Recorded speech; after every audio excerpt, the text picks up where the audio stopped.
11 बजे 11 खबरों, स्वागत है आपका। मैं हूं आपके साथ मेनका चौधरी इस बुलेटिन में। और बुलेटिन की शुरुआत करेंगे सैफई की खबर के साथ। होली के मौके पर सैफई में आयोजित होली मिलन समारोह में समाजवादी पार्टी के अध्यक्ष अखिलेश यादव और शिवपाल यादव एक मंच पर दिखे।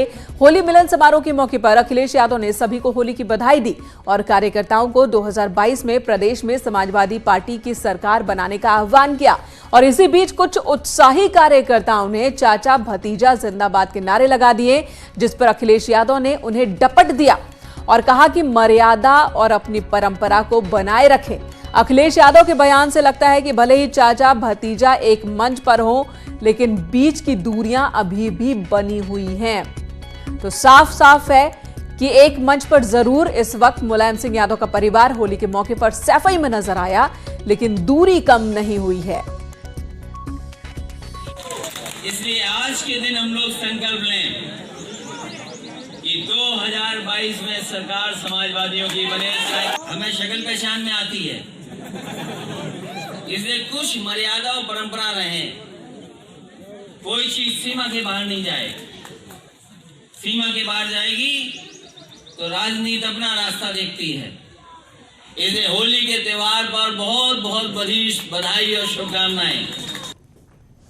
तो होली के मौके पर सबको बधाई और शुभकामनाएं अखिलेश यादव ने दी, लेकिन जो नेताजी चाहते हैं शायद उस संदेश को वो समझ नहीं पाए, या शायद वो नहीं चाहते कि ये संदेश जाए आगे तक। और देखिए किस तरीके से जब एक मंच पर ये पूरा परिवार दिखा तो कार्यकर्ताओं में किस तरीके से उत्साह था और उसे अखिलेश ने इशारों से कैसे रोका।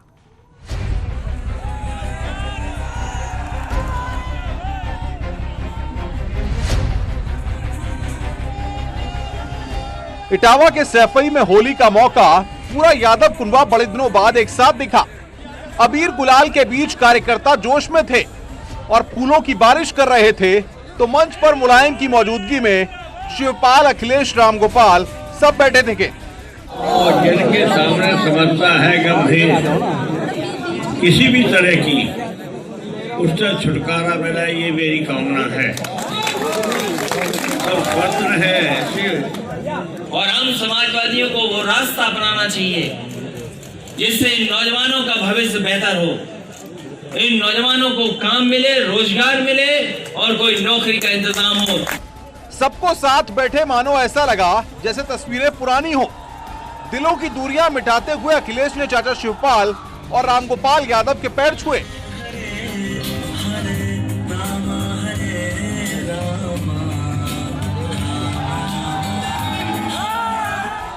अखिलेश ने चाचा शिवपाल के पैर छूकर आशीर्वाद लेकर बड़ा दिल तो दिखा दिया है और इस बार होली फिर से सबको एक साथ ला दी है। पर बड़ा सवाल ये है कि परिवार मिले, क्या दिल मिलेंगे? Bureau report, news 18 Uttar Pradesh.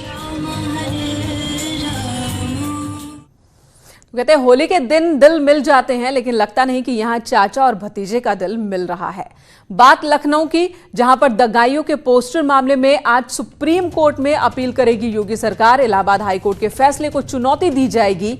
High court ने लखनऊ में पोस्टर हटाने का आदेश दिया था। 16 मार्च तक का वक्त सरकार को दिया गया है हाईकोर्ट की ओर से, और 16 मार्च तक यूपी सरकार को हाईकोर्ट में जवाब देना है।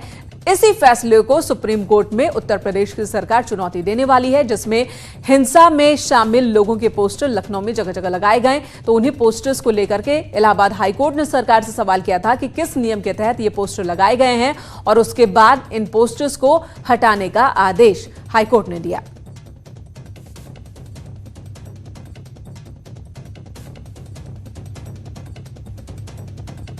तो 16 मार्च तक सरकार को जवाब देना हाईकोर्ट में। इससे पहले सुप्रीम कोर्ट का रुख उत्तर प्रदेश सरकार ने किया है, और आज ही एक अपील उत्तर प्रदेश सरकार की ओर से एक याचिका दाखिल की जानी है इस फैसले को चुनौती देते हुए। इधर पीएफआई के मसले पर ईडी की बड़ी कार्रवाई हुई है। ईडी ने पीएफआई से जुड़े मामले में एक नया एफआईआर दर्ज किया है। ईडी ने आप से जुड़े पूर्व नेता ताहिर के खिलाफ भी एक मामला दर्ज किया है। पीएफआई से जुड़े फंडिंग मामले में यह मामला दर्ज किया गया है। ताहिर के खिलाफ भी मामला है। ताहिर की परेशानी इसी के साथ बढ़ने वाली है। दिल्ली के नॉर्थ ईस्ट दिल्ली में हिंसा मामले से जुड़ा हुआ है यह मसला। पीएफआई से जुड़े संगठनों की संदिग्ध भूमिका की तफ्तीश लगातार जारी है और केंद्रीय जांच एजेंसी ईडी ने यह तफ्तीश शुरू कर दी है।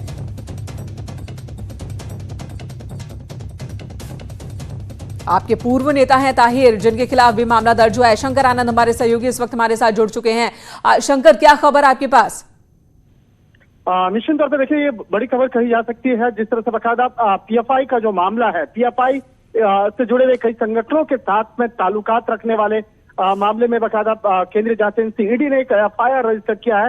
इसके साथ ही आम आदमी पार्टी से जुड़े हुए पूर्व नेता ताहिर के खिलाफ एक मामला दर्ज किया गया है और इनके खिलाफ पीएमएलए एक्ट के तहत यह मामला दर्ज किया गया है। तो जिस तरह से मामला ये दर्ज हुआ है, इस मामले में अब ताहिर की मुश्किलें बढ़ने वाली हैं। ताहिर का अगर बात करें तो नॉर्थ ईस्ट दिल्ली में जिस तरह से दंगे हुए, उस दंगे में ताहिर का नाम जो है एक आरोपी के तौर पे लिया गया और इस मामले पर बाद में उसकी गिरफ्तारी अभी हुई। तो पीएफआई का किस तरह से बकायदा इसमें जी ताहिर, जो बात सामने आ रही है कि पीएफआई के फंडिंग ताहिर ने की और उसमें मदद की कि पीएफआई तक पैसे पहुंच सके, तो किस आधार पर क्या कुछ मिला है जांच एजेंसियों को? देखिए, इस मामले में ताहिर और पीएफआई से जुड़े हुए कुछ संगठनों के खिलाफ केंद्रीय जांच एजेंसी को काफी महत्वपूर्ण जानकारी मिली। उसी के आधार पर यह केस रजिस्टर्ड किया गया है। अब इस मामले में पीएमएलए एक्ट के तहत ये मामला दर्ज किया गया है, यानी मनी लॉन्ड्रिंग एक्ट के तहत इस मामले में जिस तरह से मामला दर्ज हुआ है। अब इस मामले में अब जब तफ्तीश शुरू होगी तो निश्चित तौर पे कई लोगों की मुश्किलें बढ़ेंगी और साथ में इस मामले में शुरुआती तौर पर एक नोटिस जो है ताहिर को भेजा जाएगा और पूछताछ के लिए बाकायदा बुलाया जाएगा। एक तरह से कहा जा सकता है कि ताहिर के साथ साथ कई और भी जो लोग हैं जो पीएफआई संगठन से जुड़े हुए हैं, उसकी मुश्किलें आने वाले वक्त में बढ़ने वाली हैं और इस मामले पर केंद्रीय जांच एजेंसी ईडी अब तफ्तीश शुरू कर चुकी है। बिल्कुल शंकर, धन्यवाद इस वक्त पूरी जानकारी देने के लिए।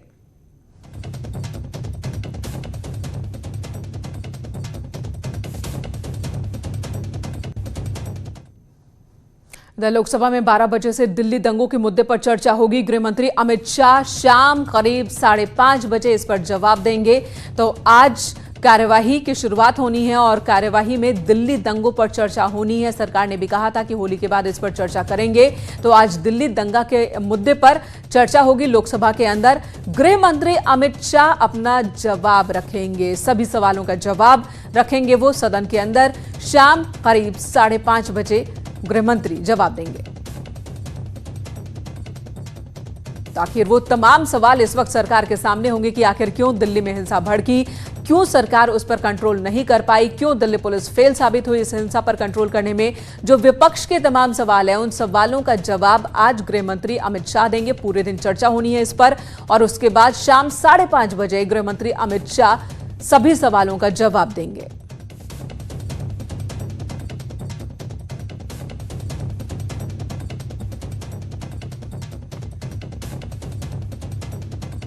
दिल्ली में जिस तरीके से हंगामा हुआ है, जिस तरीके से हिंसा हुई, सीएए के विरोध में पहले विरोध प्रदर्शन होता है और फिर वो प्रदर्शन हिंसक रूप अख्तियार कर लेता है। 40 से ज्यादा लोगों की जान चली गई, सैकड़ों लोग घायल हुए और लगातार सरकार, केंद्र सरकार निशाने पर है विपक्ष के। और ऐसे में देखना महत्वपूर्ण होगा कि क्या जवाब अमित शाह देते हैं, गृह मंत्री देते हैं सदन के अंदर। विनीत हमारे सहयोगी इस वक्त हमारे साथ जुड़ चुके हैं। विनीत, विपक्ष अपने सवालों के साथ तैयार है, कितने सवाल रखे गए हैं, क्या अभी तक कुछ खबर है आपके पास?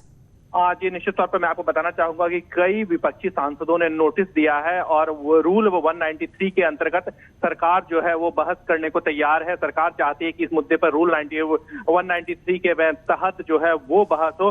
मैं आपको बताना चाहूंगा कि जो अभी तक में शेड्यूल जो है उसके अनुसार 12 बजे में यह बहस शुरू हो जाएगी और अगर यह बहस आज पूरी हो जाती है तो गृह मंत्री अमित शाह 5:30 बजे इस बहस का रिप्लाई करेंगे। तो साफ तौर पर 4.5 घंटे की बहस में रखी गई है, जिसमें सभी पार्टियां जो है अपनी बात को रखेंगे। मैं आपको बताना चाहूंगा, याद दिलाना चाहूंगा कि इसी पर बहस के लिए को लेकर के पिछले हफ्ता जो है वो पूरे दिन, जब से बजट सत्र का दूसरा भाग शुरू हुआ है, संसद जो है वो कामकाज नहीं कर पा रहा है। बिल्कुल, लगातार विपक्ष इस मुद्दे पर बहस की मांग कर रहा है, सरकार तैयार है, लेकिन इसी बीच एक और मसला जो है वो उठ खड़ा हुआ है, वो मध्य प्रदेश का है कि किस तरीके से वहां पर राजनीतिक अस्थिरता आ गई है और कमलनाथ की सरकार जो है वो अब जाती हुई दिख रही है। क्या यह मुद्दा भी आज हावी हो सकता है सदन के अंदर? जी निश्चित तौर पर यह मुद्दा भी मैं आज जो है वो आज मैं सदन के अंदर में हावी हो सकता है। अभी मैं हमने देखा कि राज्यसभा जो है राज्यसभा की कार्रवाई जो है वो 2 बजे तक के लिए स्थगित कर दी गई है। कारण में शायद ये जो मध्य प्रदेश में की जो स्थिति है वो कारण में संभवतः हो सकती है। लेकिन जो हम अब देख सकते हैं कि जो संसद का हाल है, राज्यसभा की कार्रवाई जैसे ही 11 बजे शुरू हुई फिर से हंगामा हुआ, फिर से वही सूरत हाल हमें देखने को मिला और उसे फिर से 2 बजे तक के लिए स्थगित कर दिया गया। हालांकि लोकसभा में अभी फिलहाल कामकाज हो रहा है और हम उम्मीद कर सकते हैं कि 12 बजे के बाद जो है वो इस दिल्ली के दंगों पर फिर से चर्चा होगी। विनीत बने रहे हमारे साथ। इस वक्त की जो खबर आ रही है लोकसभा से कि यहां पर भी कांग्रेस ने हंगामा किया है, कांग्रेस सांसदों के निलंबन के मुद्दे पर कांग्रेस ने हंगामा किया है। सदन के अंदर कांग्रेस के 7 सांसद निलंबित हुए थे और इसी मसले को लेकर कांग्रेस सांसदों ने हंगामा किया। तो हंगामे की कई और खबरें भी सदन के अंदर से, कई और मुद्दों पर भी हंगामा चल रहा है विनीत। 7 सांसदों को निलंबित किया गया और इस पर भी कांग्रेस इस वक्त हंगामा कर रही है। विनीत जी मेरी आवाज आ रही है? जी निश्चित तौर पर मैं आपको बताना चाहूंगा कि जिस तरह से 7 सांसदों को निलंबित में किया गया, कांग्रेस लगातार इसे अलोकतांत्रिक बता रही है। मैं आपको बताना चाहूंगा उस दिन भी कांग्रेस ने साफ तौर पर कहा था कि ये जो फैसला है ये स्पीकर का फैसला नहीं है बल्कि वो इसे सरकार का फैसला बता रही है। लेकिन वहीं पर मैं सरकार का या फिर स्पीकर का साफ तौर पर कहना है कि जिस तरह से वो लगातार विरोध कर रहे थे, प्ले कार्ड दिखा रहे थे, जो चेयर है लोकसभा अध्यक्ष का जो चेयर है उस पर जिस तरह से कागज फेंके जा रहे थे, या फिर कहीं ना कहीं हमने एक बार देखा कि उड़ीसा से एक बीजेपी की सांसद है, उन्होंने मैं शिकायत की कि उनके साथ मिस हैंडलिंग किया गया। तो कहीं ना कहीं मैंने जो इस तरह की शिकायतें हो रही थी उसके कारण उन्हें निलंबित किया गया। तो साफ तौर पर सबके अपने अपने तर्क हैं, निलंबन को लेकर के कांग्रेस के अपने तर्क हैं और सत्ता पक्ष के अपने तर्क हैं। तो विनीत, सदन की कार्यवाही स्थगित कर दी गई है, लोकसभा की भी। राज्यसभा की कार्यवाही पहले ही स्थगित हो गई है 2 बजे तक। जैसे ही राज्यसभा में कार्यवाही की शुरुआत हुई, विपक्ष ने हंगामा शुरू किया और फिर 2 बजे तक के लिए कार्यवाही रोक दी गई, स्थगित कर दी गई। और अब लोकसभा से भी यही खबर है कि यहां पर भी कार्यवाही की शुरुआत होने के साथ ही कांग्रेस ने हंगामा शुरू कर दिया। कांग्रेस के 7 सांसदों के निलंबन के मुद्दे को लेकर कांग्रेस ने हंगामा किया, जिसके बाद 12:30 बजे तक के लिए कार्यवाही स्थगित की गई है। सीएम योगी आदित्यनाथ ने गोरखपुर में हिंदू सेवा आश्रम में जनता दरबार का आयोजन किया और लोगों की समस्याएं सुनी। सीएम ने लोगों की समस्याएं सुनकर उनकी मदद का भरोसा दिया। अधिकारियों को निर्देश दिए कि जल्द से जल्द इन समस्याओं का निस्तारण होना चाहिए। एप्लीकेशन दी हूँ मैं, एप्लीकेशन ले लिए हैं।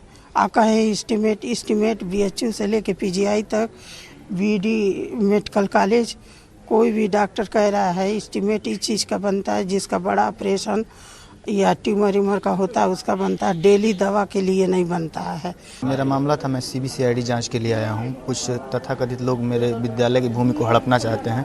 6 करोड़ से ऊपर की भूमि है जो मेरे बाबा पंडित मधुसूदन मिश्रा द्वारा दी जाते। एक जितेंद्र कुशवाहा नाम का व्यक्ति है, जितेंद्र कुशवाहा और तमाम ऐसे कुछ व्यक्ति हैं, अनिरुद्ध कुशवाहा करके, घनश्याम मिश्रा करके, ये लोग विद्यालय की भूमि को हड़पना चाहते हैं। प्रधानमंत्री हम लोग मकान भरे थे, मकान हम लोग को मिला नहीं है। हम लोग को रहने का मकान नहीं है, किराए के मकान में रहते हैं। अब फाइनल में नाम होते हुए भी लिस्ट में नाम नहीं आया। आज मुख्यमंत्री जी से मुलाकात हुई, क्या कहा उन्होंने बोला कि जांच। और इधर खबर है कि थोड़ी देर में बीजेपी में शामिल होंगे ज्योतिरादित्य सिंधिया। 12 बजे बीजेपी दफ्तर में ज्वाइनिंग है, जेपी नड्डा कराएंगे सिंधिया की ज्वाइनिंग।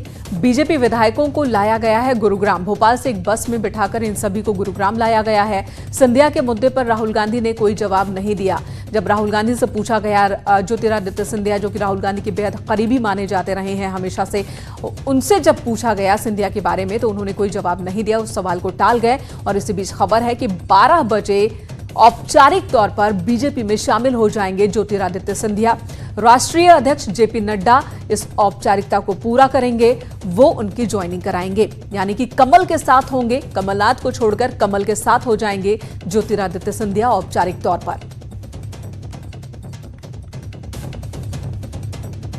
तो कमलनाथ के साथ जिस तरह की इक्वेशन सरकार बनने के बाद से ही मध्य प्रदेश में देखने को मिल रहा था। उसके बाद अब परिणति ये कि मध्य प्रदेश में कमलनाथ की सरकार मुश्किल में है और वहां कमल खिलता हुआ नजर आ रहा है। होली के मौके पर एक बड़ा उलटफेर मध्य प्रदेश की राजनीति में।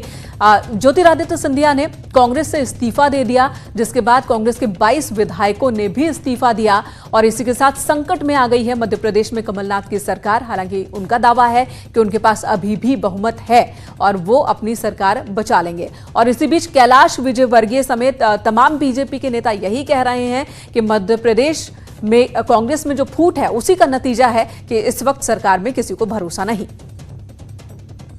कांग्रेस की फूट के कारण प्रदेश की राजनीति में अस्थिरता आई है और विशेषकर अहंकार, भ्रष्टाचार इसका मूल कारण है। जिस तरीके से अहंकारी तरीके से कमलनाथ जी मुख्यमंत्री के पद का संचालन कर रहे थे और जिस प्रकार का भ्रष्टाचार हो रहा था, उससे आम कार्यकर्ता, आम विधायक अपने आप को ठगा सा महसूस कर रहे थे और सोच रहे थे कि कल कांग्रेस का भविष्य क्या होगा। और केंद्रीय नेतृत्व के प्रति भी कांग्रेसियों में काफ़ी गुस्सा है। सीए जैसे विषय, धारा 370 जैसे विषय पे कांग्रेस का जो नेतृत्व का रुख है, उससे एक आम विधायक और आम कार्यकर्ता खुश नहीं है। मैं समझता हूँ कि शुरुआत है इस प्रकार सिंधिया जी की, या अन्य प्रदेशों में भी जाएगी। सर, मध्य प्रदेश में कमल खिलेगा? लगता है मुझे कि सरकार कमलनाथ जी के तो बीजेपी के हौसले बुलंद है, मध्य प्रदेश में कमल खिलेगा और जो ट्रेंड यहां से वो आगे भी जारी रहेगा। इससे पहले हमने कर्नाटक में देखा, जिसके बाद अब मध्य प्रदेश में देख रहे हैं और बीजेपी को भरोसा है कि आगे भी इसी तरीके का होने वाला है दूसरे प्रदेशों में भी। तो विनीत हमारे सहयोगी इस वक्त हमारे साथ जुड़ गए हैं। विनीत, 12 बजे खबर है कि ज्योतिरादित्य सिंधिया ऑफिशियली बीजेपी के हिस्सा हो जाएंगे और इसी के साथ पिछले 2-3 सालों में जो हमने एक ऐतिहासिक घटनाक्रम देखा, चाहे बात बिहार की करें, वहां आरजेडी जेडीयू एक साथ हो जाते हैं, हालांकि बाद में अलग हो गए। उधर मध्य प्रदेश में शिवसेना, महाराष्ट्र में शिवसेना बीजेपी से अलग जाकर कांग्रेस के साथ सरकार बना लेती है। अब यहां मध्य प्रदेश में कांग्रेस के ज्योतिरादित्य सिंधिया बीजेपी के हो जाएंगे। आज निश्चित तौर पर 12:30 की एक प्रेस कॉन्फ्रेंस होगी जिसमें बीजेपी के राष्ट्रीय अध्यक्ष जेपी नड्डा रहेंगे और वही ज्वाइनिंग करवाएंगे ज्योतिरादित्य सिंधिया को। तो एक बड़े कार्यक्रम के तहत बीजेपी जो है वो उन्हें ज्वाइन करवाएगी। 12:30 बजे खुद बीजेपी के राष्ट्रीय अध्यक्ष जेपी नड्डा उन्हें ज्वाइन करवाएंगे। इसके साथ ही साथ मैं आपको यह बताना चाहूंगा कि कहीं ना कहीं कर्नाटक मॉडल जो है, जिस तरह से कर्नाटक में जो कुमारस्वामी की सरकार थी, जेडीएस कांग्रेस की सरकार थी, वहां पर विधायकों ने इस्तीफा दिया था और उसके बाद वहां पर बीजेपी ने सरकार बनाई थी। उसी मॉडल को कहीं ना कहीं ये मध्य प्रदेश में भी अपनाया जा रहा है और वहां पर भी कांग्रेस के विधायक जो है वो 22 जी विनीत, और ये बीजेपी का ऑपरेशन लोटस है और यही कांग्रेस का आरोप भी है कि बीजेपी ही विधायकों को तोड़ रही है और इस तरीके से बैकडोर से सत्ता में वापसी कर रही है। चलिए, अब कैलाश विजयवर्गीय की उस बात पर भी ध्यान रखना जरूरी है कि अब आगे कौन सा प्रदेश, उन्होंने कहा यहां जो शुरू हुआ वो आगे भी जारी रहेगा, उस पर भी निगाह रहेगी। लेकिन फिलहाल तो ज्योतिरादित्य सिंधिया बीजेपी में शामिल होने वाले हैं, उन तस्वीरों को भी हम देखेंगे। लेकिन अगली खबर का रुख करेंगे इस वक्त। धन्यवाद आपका पूरी जानकारी देने के लिए। अगली खबर कोरोना वायरस से जुड़ी हुई। कोरोना वायरस फैलने के बाद अंतर्राष्ट्रीय स्तर पर कच्चे तेल की मांग जो है वो घटी है, जिसकी वजह से देश में पेट्रोल और डीजल के दामों में लगातार कमी आ रही है। बुधवार को भी पेट्रोल और डीजल के रेट में कटौती देखने को मिली। पेट्रोल की कीमतों में 30 पैसे की कमी हुई है प्रति लीटर, तो डीजल की कीमतों में 25 पैसे की गिरावट दर्ज की गई है। इंडियन ऑयल की वेबसाइट के मुताबिक आज दिल्ली में पेट्रोल का दाम जो है वो 70 रुपए 29 पैसे प्रति लीटर है, तो डीजल 63 रुपए 1 पैसे प्रति लीटर। नोएडा में पेट्रोल की कीमत 72 रुपए 67 पैसे हैं, वहीं गाजियाबाद में 72 रुपए 45 पैसे और लखनऊ में 72 रुपए 47 पैसे। इन दोनों शहरों में डीजल की कीमतों की अगर हम बात करें तो काफी कमी दर्ज की गई है।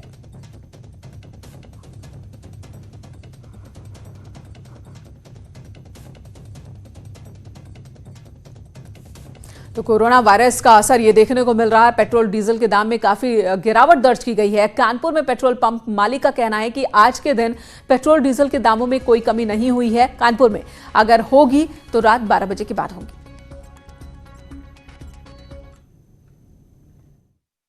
पेट्रोल और डीजलों की कीमत में आज कमी आई है, उसकी वास्तविकता को जानने के लिए न्यूज़ 18 की टीम इस वक्त पेट्रोल पंप पे खड़ी है। आप देख सकते हैं इस वक्त मैं जिस पेट्रोल पंप पे खड़ा हूँ, हालांकि बारिश की वजह से कहीं ना कहीं कस्टमर ज़रूर कम है, लेकिन जिस प्रकार से रेट्स की बात की जाए, आज करंट रेट की अगर आज की बात की जाए तो करंट रेट आज की रेट में 74 रुपये 60 पैसे इस पे स्पीड मेंशन कर रहा है और 72 रुपया 29 पैसे इसमें आया है। तो यानी कहीं ना कहीं अब इसके बाद जिस तरह कमी आई उसको ओनर हमारे साथ हैं। सर कितना कम हुआ है पेट्रोल डीजल आज की तारीख में? कोई कम नहीं हुआ है। 11 तारीख को सेम रेट्स हैं जो 10 तारीख को थे। अगर कोई चेंज आएगा तो रात को 12 बजे पता लगेगा। तो फिलहाल अभी कुछ नहीं, फिलहाल कोई नहीं है, कोई नहीं। अभी लेटेस्ट हमारे साथ डीजल में ना पेट्रोल किसी चीज में नहीं आया। डीजल करंट कितना अभी चल रहा है इसमें? डीजल इस समय 63.29। देखिए निश्चित तौर पर 63 रुपये 29 पैसे डीजल का है और 72 रुपये जिस प्रकार से इसमें अंकित किया गया 29 पैसे। फिलहाल अभी किसी प्रकार का कोई चेंज नहीं आया, लेकिन ओनर्स की माने तो 12 बजे के बाद ये इसमें 1 रुपये के करीब गिरावट आ सकती है। जर्नलिस्ट आशीष पांडे के साथ अमित गंजू, न्यूज़ 18 कानपुर।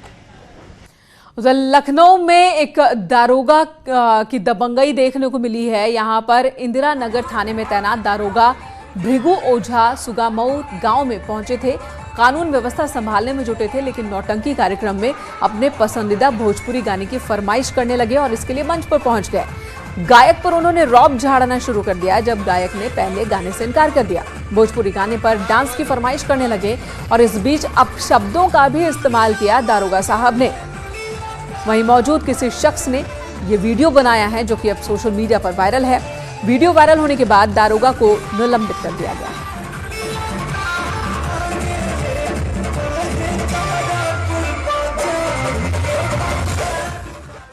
इधर केरल में एक बेकाबू कार ने कुछ स्कूल के छात्रों को टक्कर मार दी है। बाइक सवारों को भी रौंदा है। हादसे का सीसीटीवी फुटेज सामने आया है। वीडियो में बेकाबू कार ने स्कूल से आ रही एक साइकिल सवार छात्रा को बुरी तरह से रौंद दिया।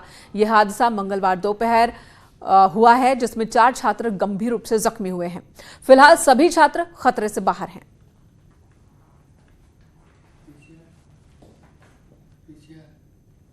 तो हादसे की ये तस्वीर अपने आप में बहुत ही डराने वाली है और तस्वीरों को देखकर साफ है कि कार रॉन्ग साइड से आ रही थी और इसने एक लड़की को जो कि साइकिल पर सवार थी उस छात्रा को सामने से सीधे टक्कर मारी कार ने और इस रौंदती हुई कार आगे निकल गई छात्रा को। इधर बड़ी खबर इस वक्त प्रियंका गांधी ने ट्वीट कर यूपी सरकार पर निशाना साधा है। प्रियंका ने लिखा है कि यूपी की भाजपा सरकार में बच्चों के साथ अपराध की सबसे ज्यादा घटनाएं घटी हैं। क्या सरकार का इन घटनाओं को लेकर कोई असर नहीं पड़ता? 9 साल के बच्चे के साथ दुष्कर्म हुआ और इलाज के दौरान वो नहीं रही। आखिर कब तक ऐसा चलेगा? तो हाल ही में होली के दिन एक बच्ची गायब हो गई थी जिसकी डेड बॉडी मिली है और उसी बच्चे को लेकर के प्रियंका गांधी ने एक बार फिर से निशाना साधा है और उत्तर प्रदेश सरकार से सवाल किया है कि लगातार बच्चों के खिलाफ जो अपराध की घटनाएं बढ़ रही हैं और सबसे ज्यादा घटनाएं ऐसी उत्तर प्रदेश में ही हो रही हैं, तो क्या प्रदेश सरकार पर इन घटनाओं का, इन वारदात का कोई असर नहीं होता?